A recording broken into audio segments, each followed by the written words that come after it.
Apakah Anda tahu dan sadari bahwasanya hakikat daripada doa kepada Allah itu adalah curhat. Kalau seseorang itu curhat kepada manusia, lalu dia bisa mendapatkan pendapat, dia merasa bebannya ringan, maka berarti itu satu hal yang luar biasa. Ya, dia cuma manusia, hanya bisa memberikan ide.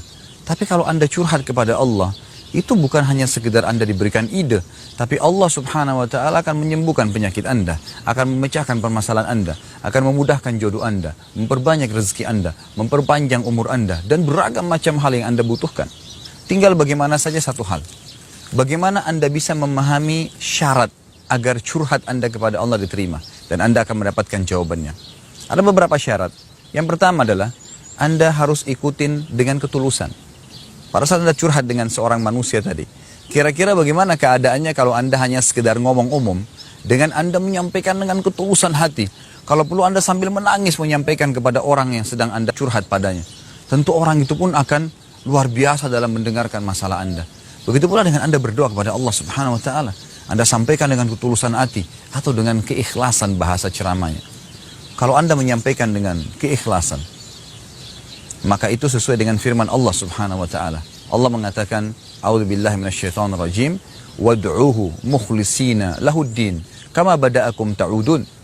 Berdoalah padanya dengan penuh keikhlasan, curhatlah dengan ketulusan hati padanya. Maka tentu dia akan memberikan jawaban. Itu sesuai dengan tuntunan agama. Wad'uhu mukhlisina lahuddin, kama bada'akum ta'udun. Sebagaimana kalian diciptakan di awal pertama, kalian juga akan dikembalikan kepadanya.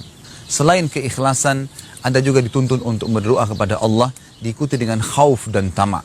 Diikuti dengan rasa takut akan tidak diterima doanya, takut akan azabnya Allah, dan juga tamak terhadap rahmat Allah. Kita takut dengan azabnya Allah, sebuah konsep keimanan. Dan tamak pun begitu. Jangan tunggu Anda sakit baru berdoa, tapi pada saat Anda masih sehat, curhat kepada Allah, minta agar dipertahankan kesehatan tersebut dan ditambahkan. Begitu pula rezeki, begitu pula keturunan, pasangan hidup, dan apa saja. Allah subhanahu wa ta'ala mengingatkan dalam Al-Quran, A'udzubillahi minasyaitonirrajim, wadu'u rabbakum tadarru'an wa khufiyah. Ya. Jadi berdoa kepada Tuhan kalian dengan tadarru', dengan merendah diri dan khufiyah. Dengan menyembunyikannya juga dalam ayat lain dikatakan khaufan wa tama'a. Dengan rasa takut dan tamak terhadap rahmat Allah subhanahu wa ta'ala. Inna rahmatallahi qaribun minal muhsinin. Sesungguhnya rahmatnya Allah, jawaban curhat kalian akan sangat dekat dengan orang yang muhsin. Orang yang terus berharap, ya, terus curhat dengan Allah subhanahu wa ta'ala. Yang ketiga adalah menggunakan nama-nama Allah dan sifat-sifatnya. Puji-pujian yang mulia. Jadi kita menyebutkan dengan kata-kata yang baik, dengan santun. Allah SWT mengatakan dalam Al-Quran, A'udzubillahi minasyaitonirrajim, walillahil asma'ul husna fad'uuhu biha. Ya, sungguhnya Allah punya nama-nama dan sifat-sifat yang mulia. Maka gunakan dalam doa-doa kalian, gunakan dalam curhat kalian. Kita mengatakan, Ya Rahman, irhamni, wahai yang maha pengasih, kasihanilah aku. Ya Ghafur, ikfirli, wahai yang maha pengampun, ampunilah aku. Ya Razzaq, Dzul Quwwatil Matin, wahai zat yang maha memberi rezeki, yang memiliki segala sesuatu dengan power yang penuh, maka berikan rezeki kepadaku. Ya Syafi, ishfini, wahai yang maha memberikan kesembuhan, sembuhkanlah penyakitku. Kita menyebutkan nama-nama Allah, lalu kita berdoa kepadanya. Kemudian yang keempat, tidak tergesa-gesa. Kata Nabi Muhammad SAW dalam sebuah hadis yang sahih, yustajabu li ahadikum ma lam ya'jal. Seseorang di antara kalian pasti Allah akan dengarkan dan berikan jawaban atas curhatnya, selama dia tidak tergesa-gesa. Para sahabat bertanya, wa kaifa ya'jal ya Rasulullah? Bagaimana cirinya orang yang tergesa-gesa itu? Kata Nabi SAW, yaqulu da'autu wa lam yustajabu li fatarakat du'a. Dia mengatakan, saya sudah berdoa, tapi belum saya terima jawabannya. Maka dia tinggalkan doa setelah itu. Anda perlu tahu satu hal, doa punya rate. Kalau Anda berdoa, pada saat Anda sudah mulai ajukan proposal doa Anda sudah mulai curhat kepada Allah Subhanahu wa taala, pada saat itu ada rate doa. Mungkin Allah sudah tentukan Anda kalau berdoa selama 5 hari, maka finalnya akan diberikan jawabannya. Terkadang kita baru doa 2 hari, kita sudah berhenti. Dapat pahala tapi target tidak akan didapatkan. Maka butuh tidak tergesa-gesa. Yang kelima, tidak ada makanan dan minuman yang haram dalam tubuh Anda.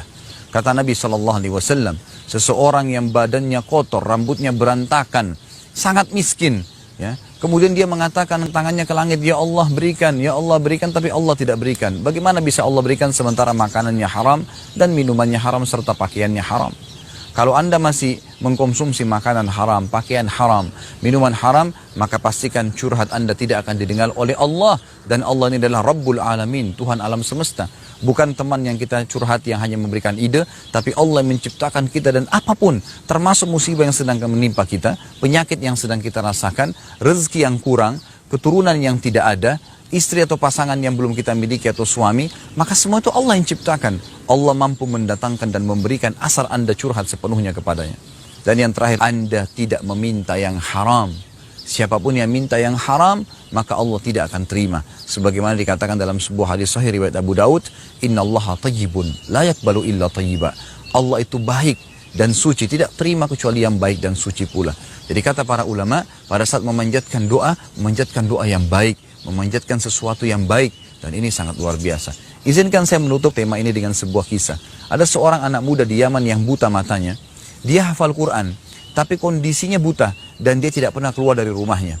Satu waktu pada saat dia sudah mencapai umur 23 tahun, dia ingin sekali menikah. Lalu dia katakan kepada orang tuanya, "Ayah, saya ingin menikah." Kata ayahnya, "Bagaimana kau bisa menikah, anakku? Siapa yang akan mau menikah dengan kamu sementara kamu buta dan kamu tidak punya kerjaan, tidak punya penghasilan?" Anak ini merasa drop karena ayahnya ya tidak mendukung dia, tapi malah menghardik atau tanda kutip menyalahkan dia kalau dia mau nikah.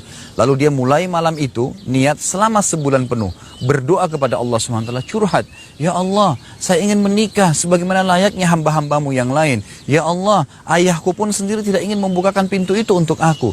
Berikanlah petunjuk, berikanlah aku jodoh." Yang dia minta adalah jodoh seorang wanita yang kaya raya, sempurna fisiknya, ya, cantik, dan juga orangnya pintar.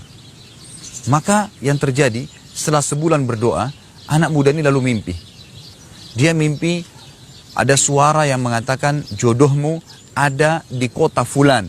Jadi kota ini ternyata di kota seberang kotanya dia, yang dia tinggal di Yaman. Dan namanya perempuan itu adalah si Fulana. Disebutkan namanya dalam mimpi tersebut. Kemudian dikatakan ayahnya si Fulan. Maka datanglah dan lamarlah orang itu. Keesokan paginya dia bangun lalu dia berkata kepada ayahnya, "Ayah, apakah benar kota di sebelah kota kita ini bernama kota ini?" Ayahnya mengatakan, "Iya." "Apakah benar di sana ada seorang laki-laki yang bernama Fulan?" Nama ayah si perempuan tersebut. Ayahnya mengatakan, "Iya."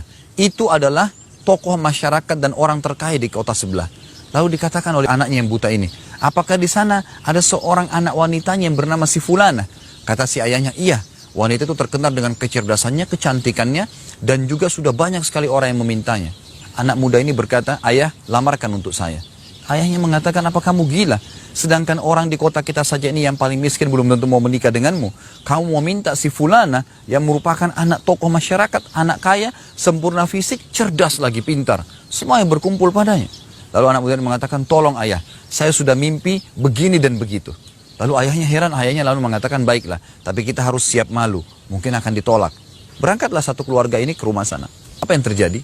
Baru duduk gitu kan, di ruang tamu disambut oleh ayahnya si wanita ini, kemudian disampaikanlah hajatnya. Ayah si anak laki-laki yang buta ini malu sebenarnya menyampaikan. Saya sambil khajal dalam bahasa Arab, dia kayak agak bimbang, diterima nggak ya gitu. Lalu akhirnya apa yang terjadi? Waktu disampaikan, "Saya punya niat anak saya yang buta ini, dia tidak ada kerjaan, tapi dia hafal Quran, mau minta anak Anda." Baru diucapkan begitu, ayahnya anak perempuan itu tiba-tiba mengucapkan kalimat yang luar biasa. Tidak masuk di akal seorang manusia gitu. Dia mengatakan, "Saya terima lamaran anak kamu." Ayahnya si laki-laki ini heran mendengar jawaban si ayah perempuan tadi. Anaknya dia buta, fisiknya biasa saja, kemudian tidak ada kerjaan gitu. Lalu ditanya oleh ayahnya laki-laki ini, "Kenapa Anda begitu spontan menerima anak saya?" Kata ayahnya si anak perempuan, "Saya mimpi semalam bahwasanya akan datang jodoh anak saya hari ini dari kota kamu dan fisiknya, cirinya seperti anak kamu ini, buta matanya dan hafal Quran." Ini satu hal yang luar biasa gitu. Ayah si anak laki-laki ini terpukau. Si anak laki-laki ini pun kaget dengan berita itu. Lalu si ayah perempuan mengatakan, "Tapi saya belum ceritakan kepada anak saya. Sebentar tunggu, saya akan bicara dengan dia." Masuklah dia ke dalam rumah lalu dia bicara dengan anak perempuannya. Dia katakan, "Wahai anakku, saya ingin menyampaikan sesuatu, mudah-mudahan kamu jangan salah faham. Sudah banyak orang yang meminta kamu, tapi selama ini kamu tolak dan saya pun tolak gitu. Tapi kali ini ada orang yang datang, yang menurut saya dia baik kena hafal Quran, tapi tidak ada kerja dan matanya buta. Begitu didengar matanya buta dan dia hafal Quran, spontan anak perempuan ini mengucapkan satu kalimat yang membuat ayahnya pun kaget. Dia mengatakan, ayahku terima dia, dialah jodohku. Lalu ayahnya bingung, berkata, kenapa kau begitu mudah menerimanya padahal kamu belum melihat orangnya?